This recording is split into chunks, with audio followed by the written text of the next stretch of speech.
അതിശക്തമായ ചൂടാണ് സംസ്ഥാനത്ത് അനുഭവപ്പെട്ടത്. പക്ഷേ ഇന്നലെ രാത്രി ആശ്വാസമായി വേനൽ മഴയുടെ ഒരു കുളിര് സംസ്ഥാനത്തുണ്ട് എന്നാണ് മനസ്സിലാക്കേണ്ടത്. പല സ്ഥലങ്ങളിലും വേനൽ മഴ പെയ്തു എന്ന വിവരങ്ങൾ പുറത്തു വരുന്നുണ്ട്. ഇതിപ്പോൾ നമ്മുടെ ഓഫീസ് നിൽക്കുന്ന കുളത്തൂരിലും കഴക്കൂട്ടം ഏരിയയിലും ഒപ്പം തിരുവനന്തപുരം സിറ്റിയിലുമൊക്കെ ഇന്നലെ രാത്രി കാര്യമായി മഴ പെയ്തിരുന്നു. രാത്രി ഒരു 3 മണി വരെയൊക്കെ ശക്തമായ അത്യാവശ്യം നല്ല രീതിയിൽ മഴ പെയ്തു എന്നാണ് നമുക്ക് വിവരങ്ങൾ ലഭ്യമാകുന്നത്. ഏതായാലും 12 ജില്ലകളിൽ ഇന്ന് ഉയർന്ന താപനില മുന്നറിയിപ്പുണ്ട്. ഒരുപക്ഷെ അതിൽ മാറ്റം വന്നേക്കാം.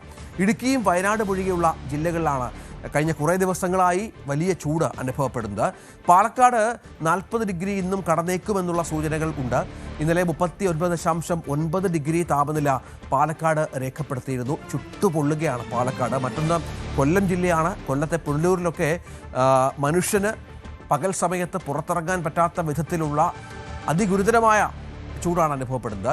ഒപ്പം സംസ്ഥാനത്ത് കാര്യമായ വൈദ്യുതി പ്രതിസന്ധി. നേരത്തെ 250 മെഗാവാട്ട് വൈദ്യുതി വാങ്ങാനുള്ള അനുമതിയൊക്കെ റെഗുലേറ്ററി കമ്മീഷൻ KSEBക്ക് നൽകിയെങ്കിൽ പോലും രാജ്യത്തുടനീളം ഈ വൈദ്യുതി പ്രതിസന്ധിയിൽ ഒരു പ്രശ്നമുണ്ട്. ഗ്രിഡുകളിൽ ചില സാങ്കേതിക പ്രശ്നങ്ങൾ സംഭവിച്ചതുകൊണ്ട് ഈ വൈദ്യുതി ലഭിക്കുമോ എന്ന കാര്യത്തിൽ ഒരാശങ്ക ഉണ്ട്. അതുകൊണ്ട് തന്നെ വ്യാപകമായ നിയന്ത്രണം തുടരുന്നുണ്ട്.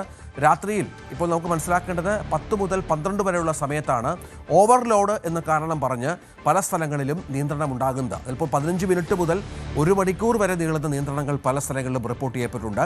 ഇന്നിപ്പോൾ KSEBയുടെ ഉന്നതതല യോഗം ചേരുന്നു.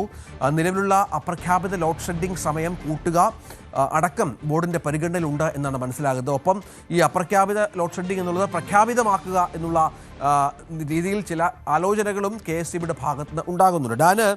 ഞാൻ നേരത്തെ ആദ്യം പറഞ്ഞതുപോലെ ഡാൻ കുര്യൻ ഏറ്റവും പുതിയ വിവരങ്ങളുമായി ചേരും. ഇന്നലെ രാത്രി ഉണ്ടായ വേനൽ മഴയുടെ ഒരു കുളിർമ ഒരുപക്ഷെ ഇന്ന് ഉണ്ടായേക്കാം. സംസ്ഥാനത്തിൻ്റെ വിവിധ ഭാഗങ്ങളിൽ വേനൽമഴ പെയ്തു എന്ന വിവരങ്ങളും പുറത്തു വരുന്നുണ്ട്. ചൂടുമായി ബന്ധപ്പെട്ട് ഇന്നലെ ഉണ്ടായ മുന്നറിയിപ്പുകളിൽ ഒരു മാറ്റം ഉണ്ടാകാനുള്ള സാധ്യത ഉണ്ടോ?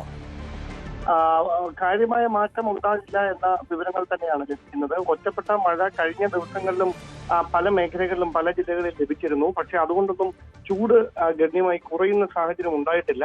മാത്രമല്ല ഏതാണ്ട് 41.3 ഡിഗ്രി സെൽഷ്യസിലേക്ക് പാലക്കാട് ഉൾപ്പെടെയുള്ള ജില്ലകളിൽ കഴിഞ്ഞ 2 ദിവസങ്ങൾക്ക് മുമ്പ് ചൂട് ഉയരുന്ന ഒരു പശ്ചാത്തലം ഉണ്ടായിരുന്നു. അതിനുള്ള സാധ്യത വീണ്ടും നിലനിൽക്കുകയാണ്.